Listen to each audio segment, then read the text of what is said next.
Hello अस्सलाम वालेकुम।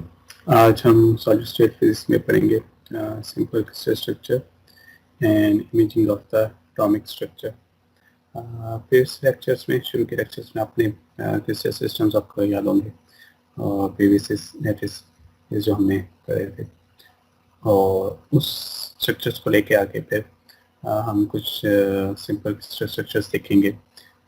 इनमें से कुछ क्रिस्टल स्ट्रक्चर्स आप फेमिलियर होंगे, सिंपल क्यूबिक स्ट्रक्चर वगैरह, लेकिन हम फिर इसको फिर भी रिवाइज हम करेंगे और उनको फर्दर देखेंगे कि और कौन कौन से क्रिस्टल स्ट्रक्चर्स हैं और उनकी एग्जांपल्स देखेंगे कि नेचर में हमारे पास कौन से ऐसी एग्जांपल्स जो एग्जिस्ट करती हैं। सो क्रिस्टल स्ट्रक्चर्स हमें जो one of the basic crystal structure देखा वो हमने देखा है सिंपल क्यूबिक।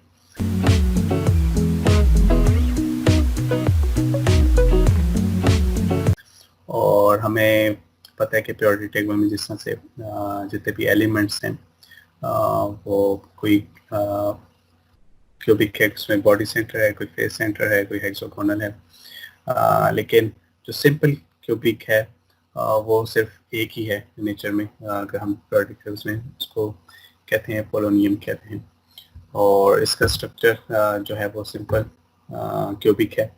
और सिंपल क्यूबिक स्ट्रक्चर हमें पता है कि हर कॉर्नर पर जो है वो एक एटम जो है वो एसोसिएट होता है, और हर यूनिट सेल के साथ एक एटम जो है 1/8 पार्ट जो अपना शेयर कर रहा होता है इसमें। So because of this case इसमें जो atoms number of atoms come है तो इसको लूजली पैक्ड कहते हैं, और इसकी एग्जांपल जो है वो सिंपल पोलिनियम है, जो कि सिर्फ एक ही अभी तक है जो कि कंपेयर किया जाता है कि इसका स्ट्रक्चर जो है वो सिंपल क्यूबिक है। लेकिन simple cubic structure is really important, क्योंकि इसी की बेस पे फिर हमें दूसरे जो स्ट्रक्चर्स हैं उनको समझने का मौका मिलता है। नेक्स्ट जो है वो आता है आपका बॉडी सेंटर क्यूबिक स्ट्रक्चर। और बॉडी सेंटर क्यूबिक स्ट्रक्चर आपने इससे भी आप थोड़ा बहुत फेमिलियर होंगे, हमने इसको भी कुछ टॉपिक्स में अपने इसको रिपीट किया है। और बॉडी सेंटर क्यूबिक नाम से आया कि इसके जो सेंटर पे अगर हम सिंपल क्यूबिक स्ट्रक्चर के सेंटर पे अगर हम एटम्स प्लेस कर दें तो ये आपका बॉडी सेंटर क्यूबिक स्ट्रक्चर जो है वो कहलाता है। और नेचर में जो इसकी एग्जांपल्स हैं वो कुछ मेटल्स हैं जिसमें क्रोमियम है, टंगस्टन है, टेंटलम है और मोलिडेनियम है। सो बॉडी सेंटर ये तमाम जो मेटल्स हैं इनका जो क्रिस्टल स्ट्रक्चर है वो बॉडी सेंटर बेस्ड होता है। सिमिलरली फर्दर जो नेक्स्ट है वो है क्लोज पैक स्ट्रक्चर्स।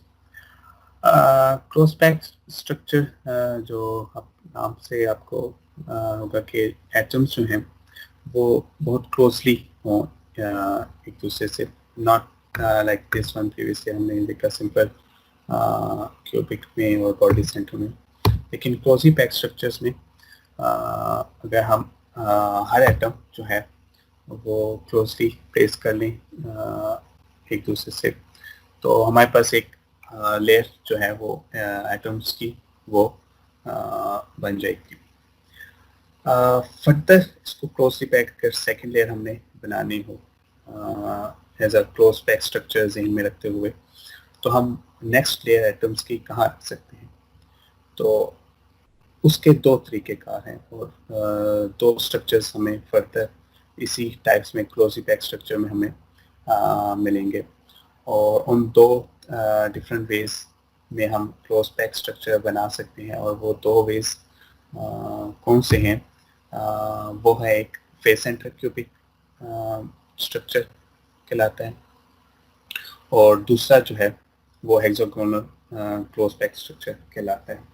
और फेस सेंटर को हम देखेंगे हम दोनों को वन बाय वन के फेस सेंटर में हम किस तरीके से फर्दर एटम्स जो हैं वो प्लेस करें और तो वो क्लोजली पैक स्ट्रक्चर बनेगा। और इसी तरह हम फिर हेक्सागोनल क्लोज पैक स्ट्रक्चर को देखेंगे कि हेक्सागोनल में हम किस तरह से एटम्स को एक दूसरे के ऊपर साइड वेज रखें तो वो हेक्सागोनल क्लोज पैक स्ट्रक्चर बनेंगे। सो फर्स्ट में देखेंगे हम फेस सेंटर क्यूबिक स्ट्रक्चर में कि हमने जिस तरह हमने प्रीवियसली कहा कि एक हमने एटम्स जो है नंबर ऑफ जो है एटम्स हैं वो प्लेस करती हैं very close to each other, और एक लेयर हमारे पास ये हम टॉप व्यू से भी देख लें कि ए पोजीशन है और हमारे ए पोजीशन पे हमने एटम्स प्लेस कर दिए हैं जो कि वेरी क्लोज हैं। अब सेकंड लेयर कहाँ बन सकती है ताकि जो एक क्रॉस पैक स्ट्रक्चर बना सकें, तो हमें यहाँ पर नजर आ रहा है कि गैप्स हैं कुछ, जिस तरह ये है, ये गैप्स हैं यहाँ पर। तो एक एटम जो नंबर ऑफ जो सेकंड लेयर है वो हम इन एम्प्टी स्पेस जो बन रही है यहाँ पर गैप्स में वहाँ पर प्लेस कर सकते हैं, और वो आएंगे नेक्स्ट जो लेयर होगी हमारे वो पोजीशन बी, हम इसको कह देते हैं बी पोजीशन, लेट्स सपोज। और ये सारी जो है पोजीशन बी, इस पर अगर एटम अपने प्लेस कर दें बी पोजीशन पर तो ये नेक्स्ट हमारा लेयर जो होगी वो कुछ इस तरह से बन जाएगी फेस सेंटर। अब फर्दर हमने क्लोज पैक स्ट्रक्चर्स की से हमें रखने के और हमने रखने के फर्दर एटम्स जो हैं वो कहाँ पर प्लेस किए जा सकें। स्टिल अब हमारे पास अभी भी एम्प्टी स्पेस है, आपको देख सकते हैं कि है इस तरह अगर आप 3 डायमेंशनली फर्दर एरिया नहीं तो और भी इस तरह की हमें पोजिशंस मिलेंगे। तो जो थर्ड लेयर होगी हमारे पास वो इन सी पोजीशंस पर हम प्लेस कर देंगे और वो कुछ इस तरह से हमारे पास क्लोज पैक स्ट्रक्चर यहाँ पर भी आ सकते हैं अगर हम फर्दर उसको एक्सटेंड करें। तो इसका साइड व्यू जो होगा वो कुछ हमारे पास इस तरह से आएगा। सी के बाद हम देखेंगे कि क्या हो रहा है कि हमारे पास फर्स्ट उसी तरह नंबर ऑफ ए जो लेयर है वो आई, फिर सेकंड बी लेयर आई एंड देन सी। फोर्थ में क्या होगा कि दोबारा जो ए लेयर है वो रिपीट करेगी और इसी तरह फिर ए बी सी, और फिर टॉप ऑफ इट जो है वो फिर ए बी सी इसी तरह आएंगी। अब ये हर 3 लेयर्स के बाद जो है वो रिपीट कर रहा है अपना स्ट्रक्चर, तो इसको कहते हैं A B C stacking. Stacking में वही स्टैक कर रहे हैं टॉप ऑफ ईच अदर, तो ये आपकी कहलाएगी ए बी सी स्टैकिंग, और ये आती है आपके फेस सेंटर क्यूबिक स्ट्रक्चर में। मैं अगेन दोबारा रिपीट करता हूँ कि हमारे पास उसी तरह ए ले जो नंबर ऑफ एटम्स की जो फर्स्ट लेयर आई, देन हमारे पास सेकंड जो एम्प्टी स्पेस है वहाँ पर सेकंड लेयर आई एटम्स की, और इसी तरह फर्दर जो एम्प्टी स्पेस है क्योंकि सी लेयर आ गई, और ये फिर ए बी सी स्टैकिंग हम बनाते हैं। इस तरह के जो अब ये ए बी सी स्टैकिंग है मतलब 3 एटम्स हैं वो डिफरेंट एलिमेंट्स हैं, और वो हमारे पास इस तरह फेस सेंटर की जो not element sorry different but के उसके सेम एटम होते थे, लेकिन अब क्लोजली पैक्ड स्ट्रक्चर्स में हमारे पास जो नेचर में जो एग्जांपल है वो है हमारे पास कॉपर है, सिल्वर, गोल्ड, एल्यूमिनियम, निकल, प्लेटिनियम, टाइटेनियम। तो ये हमारे पास जितने भी हैं ये फेस सेंटर क्यूबिक स्ट्रक्चर हैं, और फेस सेंटर क्यूबिक स्ट्रक्चर हमें हमने स्ट्रक्चर जो हमें प्रीवियसली पढ़ा था वो कुछ इस संख्या के हर फेस पर एक एटम प्लेस हुआ होता है, और ये जो फेस सेंटर है ये बेसिकली उसी स्टैगिंग से ही बनता है। इसको थोड़ा सा विजुलाइज करना थोड़ा मुश्किल होगा, लेकिन खैर आप सिंपल भी याद रखें कि फेस सेंटर पे आपके जो हर फेस पे एक एटम होता है, और उसकी स्टैगिंग जो है वो ए बी सी स्टैगिंग होती है कि हर 3 के लेयर्स के बाद वो 4th लेयर पे दोबारा रिपीट कर रहा होता है। और वो कुछ इस तरह के स्ट्रक्चर बनाते हैं कि अगर आप उस पूरे स्ट्रक्चर को आप ड्रॉ करें और फिर उसमें से एक क्यूब निकालें तो वो हमारे पास एक फेस सेंटर क्यूबिक स्ट्रक्चर बनता है। इसकी फर्दर मैं आपको एग्जांपल दूंगा आपको, फिर अगर आपको इसमें कंफ्यूजन हुई तो आप उसको दूर कर लेंगे अपने डिस्कशन पार्ट में।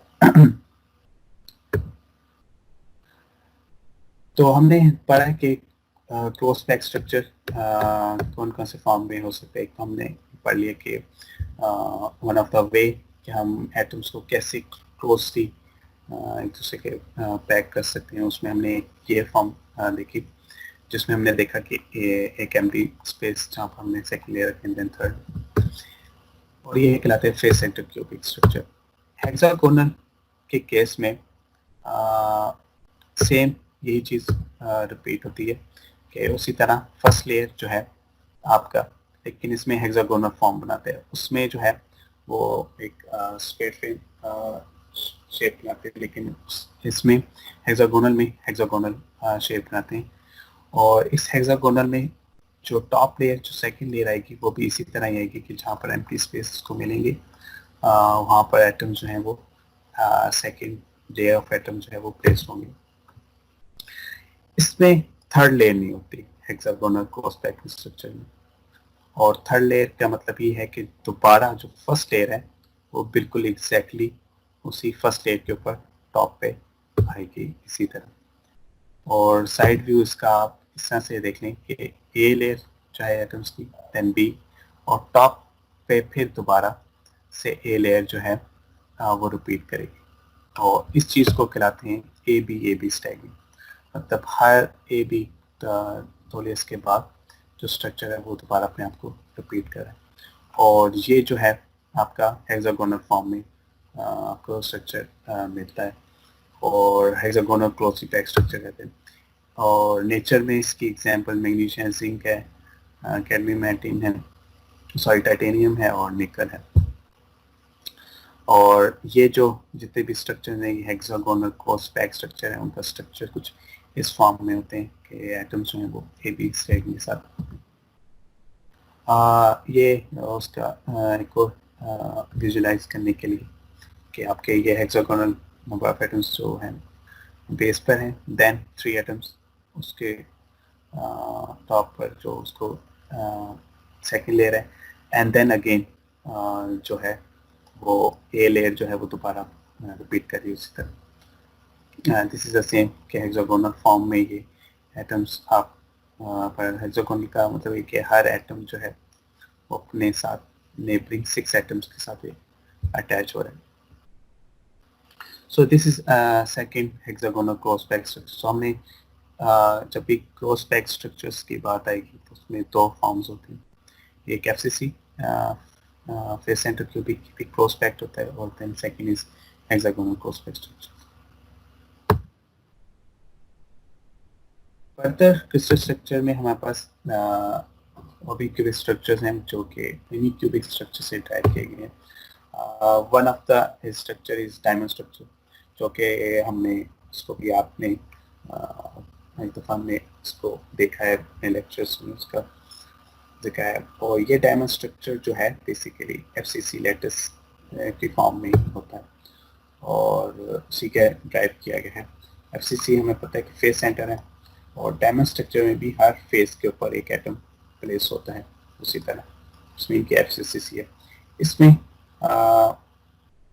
एक्स्ट्रा जो होता है वो ये 4 एटम्स जो हैं ये एसोसिएट होते हैं इस स्ट्रक्चर में, जो कि हर फेस इस कॉर्नर के अलावा बाकी 3 जो अपने बॉन्ड्स बनाते हैं वो फेस पे जो एटम्स पड़े होते हैं उसके साथ एक बॉन्ड बनाता है। और ये भी हमने देखा इस एफसीसी है, इट्स मीन कि ये भी काफ़ी क्लोज़ली पैक्ड स्ट्रक्चर है, one of the closely packed structures में एटम्स हैं वो जाते हैं, और it's a very strong one of the strong जो है वो स्ट्रक्चर स्टेबल स्ट्रक्चर कहलाता है। और ये एग्जांपल जो है नेचर में जो डायमंड स्ट्रक्चर है वो सिलिकॉन भी, जर्मेनियम है और ग्रेटिन। सिलिकॉन जैसे आपको पता है कि हमारे जितने भी फैब्रिकेशन जो प्रोसेसर हैं कंप्यूटर्स में हो गए और मोबाइल्स में जितने भी वो सिलिकॉन बेस्ड होते हैं। सो डायमंड स्ट्रक्चर वो इसमें टोटल नंबर ऑफ एटम्स जो हमारे पास 8 होते हैं, उसी तरह कॉर्नर्स पर एक, फेस पे सबको मिला के 3, और ये जो 4 हैं these are the 4 fully atoms जो कि इस यूनिट के साथ शेयर होते हैं। इसी डायमंड स्ट्रक्चर को लेके चलें तो नेक्स्ट है हमारे पास जिंक ब्लेंड स्ट्रक्चर।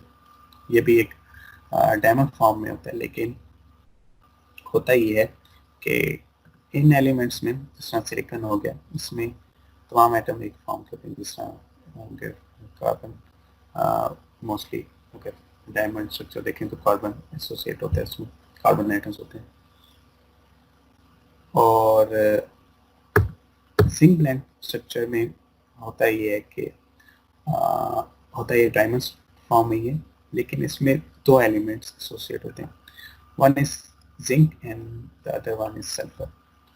और ये कुछ इस तरह से होता है डायमंड स्ट्रक्चर है, लेकिन इसमें जिंक आपका बॉन्ड बना होता है नेबरिंग 4 एटम्स के साथ, और वो होते हैं सल्फर के एटम्स।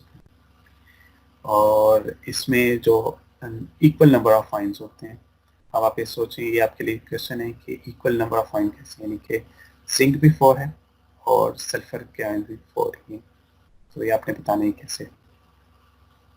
सो इसमें भी टोटल नंबर 8 ही होते हैं, और इसमें बस 2 एलिमेंट होते हैं, जिंक एटम और साथ जो बॉन्ड बना होता है वो सल्फर के साथ होता है। नेचर में इसके 3-5 जो सेमीकंडक्टर मटेरियल्स जो हैं क्रिस्टल्स, वो गैलियम आर्सेनाइड हो गया और गैलियम फॉस्फेट, ये हमारे पास एग्जांपल्स हैं जो कि इस फॉर्म का स्ट्रक्चर्स बनाते हैं। नेक्स्ट है हमारे पास सोडियम क्लोराइड, जो कि सोडियम ऑक्साइड पेस्ट होता है, और ये भी काइंड ऑफ जो है FCC फॉर्म में ही उसको डिराइव किया गया है, और इसमें भी नंबर ऑफ आयन जो सोडियम के और क्लोरीन के वो बराबर होते हैं। बेसिकली ये फेस सेंटर इस तरह से इसको एसोसिएट किया गया कि आपको वैसे तो ये हमें एक क्यूबिक स्ट्रक्चर सिंपल नज़र आ रहता है, और उसमें देखी जाए तो ये तो सिंपल आपका कॉर्नर्स पर एटम है, लेकिन इसको फेस सेंटर ऐसा किया गया कि ये पूरा जो सोडियम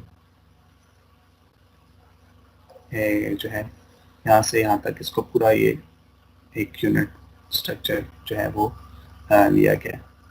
इसी तरह से ये भी, तो इस पूरे स्ट्रक्चर में हमें ये सेंटर पर एक आल्दो एक फेस पे मिल रहा है, इसी तरह फ्रंट पे हमें भी फेस पे मिल रहा है, तो इसलिए इसको FCC का नाम दिया गया कि FCC स्ट्रक्चर्स का उपयोग होता है।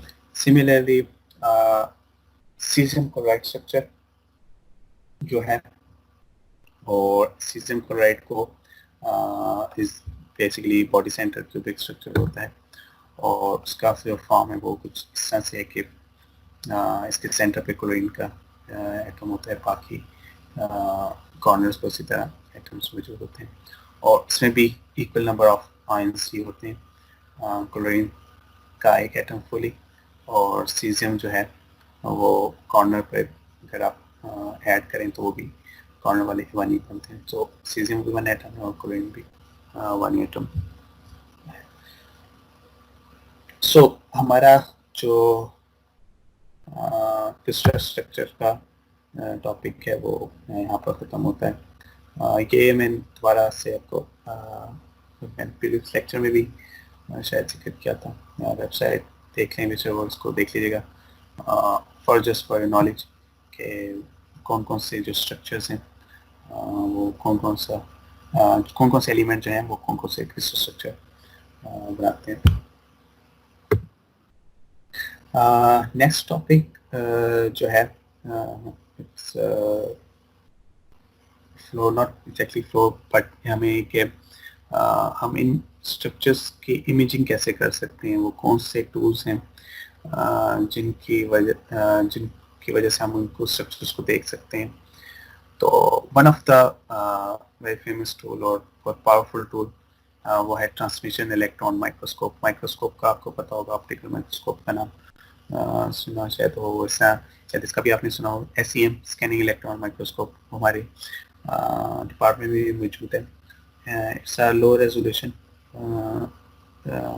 माइक्रोस्कोप, बट स्टिल हम उसमें भी नैनो स्ट्रक्चर्स वगैरह देख सकते हैं। लेकिन उससे ज़्यादा पावरफुल जो है वो है ट्रांसमिशन इलेक्ट्रॉन माइक्रोस्कोप जो है फॉर विजुलाइज के हम जो क्रिस्टल स्ट्रक्चर हैं एटम बाय एटम वो हम इस माइक्रोस्कोप की मदद से देख सकते हैं। उसका बेसिक जो कहने के इक्विपमेंट जो है उसमें जो पार्ट्स हैं वो इस तरह से है कि the R is based in the vacuum, और एक सोर्स होती है आपके इलेक्ट्रॉन भी सोर्स, और मैग्नेटिक लेंस होते हैं जो मैग्नेटिक बेसिकली स्पीन को कंट्रोल कर रहे होते हैं, फोकस कर रहे होते हैं। और यहाँ पर हमारे पास सैंपल टेस्ट होता है और जो कि इमेज ड्रॉ करता है। ये बीम जो है वो आपके सैंपल से पास होकर फिर आपके दूसरी तरफ एक इमेज प्रोजेक्ट करती है। सो फर्स्टली जो ये ट्रांसमिशन इलेक्ट्रॉन माइक्रोस्कोप जो मैगी वो 1931 में these two जो साइंटिस्ट थे उन्होंने दिस आर द इमेजेस जो कि 1952 में कार्बन एलिमेंट फिलामेंट्स का जो पहली जो ट्रांसमिशन इलेक्ट्रॉन माइक्रोस्कोप से इमेज लिए गया वो कुछ इस तरह से था। देन टाइम के साथ साथ इसकी रेजोल्यूशन इम्प्रूव होती गई। फिर ये 72 में या कार्बन एलिमेंट ये भी कार्बन है, और ये आपको लाइंस नज़र आ रही होंगी। Basically these are the planes, जिन प्लेन्स का हम क्रिस्टल स्ट्रक्चर में जिक्र करते हैं कि हम प्लेन्स ड्रॉ किए। ये प्लेन्स जो हैं हमें नज़र आते हैं transmission electron microscope. This is also one of the image of carbon. इसमें कार्बन मॉलिक्यूल्स जो हैं वो इस one of the carbon form है जो कि कहलाती है D5PCAT। कार्बन के बेसिकली डिफरेंट फॉर्म्स हैं, तो उस वहाँ पे उसका ये इमेज है।